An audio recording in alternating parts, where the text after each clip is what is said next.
Rah! Come on, guys! Hello, everybody. Anybody here on social media? Yeah? Okay, well, you're not social. Okay.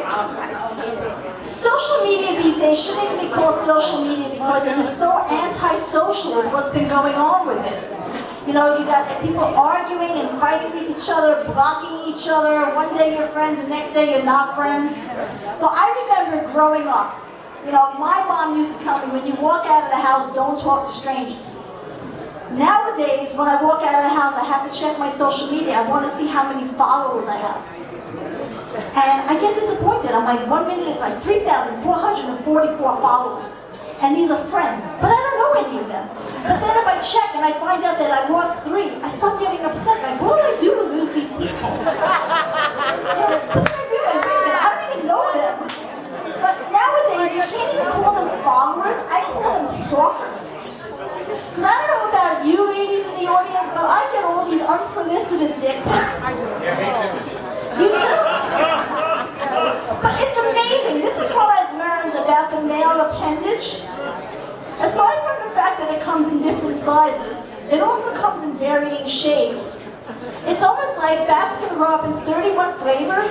It's like 31 shades of dick.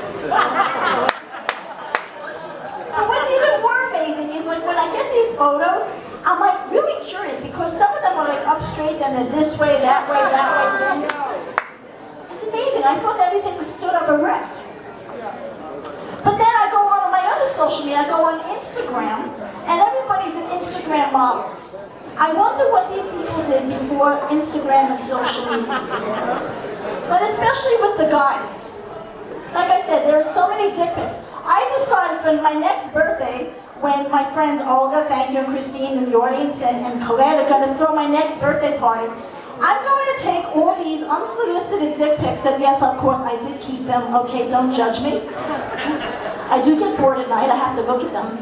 So I decided for my next birthday party, and if you're all interested, you're all invited. Remember pin the tail on the donkey? Okay, well, it's going to be pin the dick on the face. It's just amazing because like one person, you know, he was very light-skinned, but then when he sent me the dick pic, it was so dark. I actually thought it was like from like National Geographic. I thought it was from. I actually. No, I actually thought it was from a zebra. It was amazing. I was baffled. So my next party is going to be that. It's going to be pin the dick on the face. So you try and match them up, you know. And if you win, you can actually go out with him. If you want to. I don't know. I have a list of phone numbers in case anybody's interested. And I don't know about any of you. Anybody here single? Okay. Any of you on dating sites? Of course, don't admit it. Sure, I already saw your photo on there. Are you kidding me? But some of these men put up their photos on these dating sites, and I'm convinced that they are using their mugshot. And they're just cutting off what's called the NICID number. That's the number that you get when you're assigned to, you know, the criminal justice system.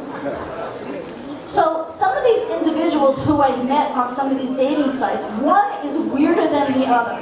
They're so weird that they would actually, you know, scare Stephen King. I'll give you an example of one.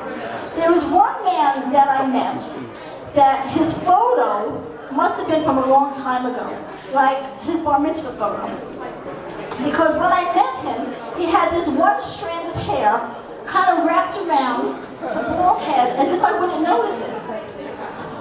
But what made matters worse is that some of these men, when I meet them, I don't know about you ladies, or some men if you're meeting men on the dating sites too, but you know, I'm open-minded. But some of these men nowadays, if they're in their 50s and 60s and older, they're missing body parts. Seriously, does anybody remember playing with a toy from years ago called Mr. Potato Head? Right, you had to assemble him.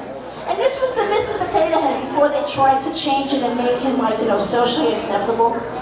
So nowadays, with some of the people that I meet, they're missing body parts, so that when I take them home, I have to assemble them.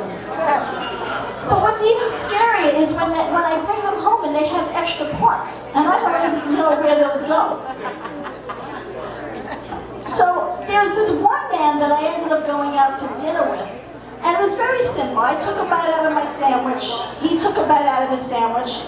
When he took the sandwich out of his mouth, his teeth remained in the sandwich.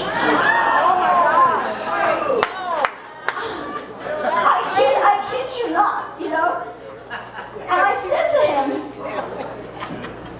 I said, Frank, if I bring you home, does anything else come off? Well, I'm just wondering. I mean, you know something, I'm not trying to be, you know, discriminatory, but I really like the whole package, that when I bring you home, you have everything. So nowadays, I'm asking men before I go out with them, excuse me, do you have your own hair and your own teeth? And when I met him, I said, oh, do you have your own hair and your own teeth? And he pulled out a little sandwich bag and he goes, yes, I carry it with me.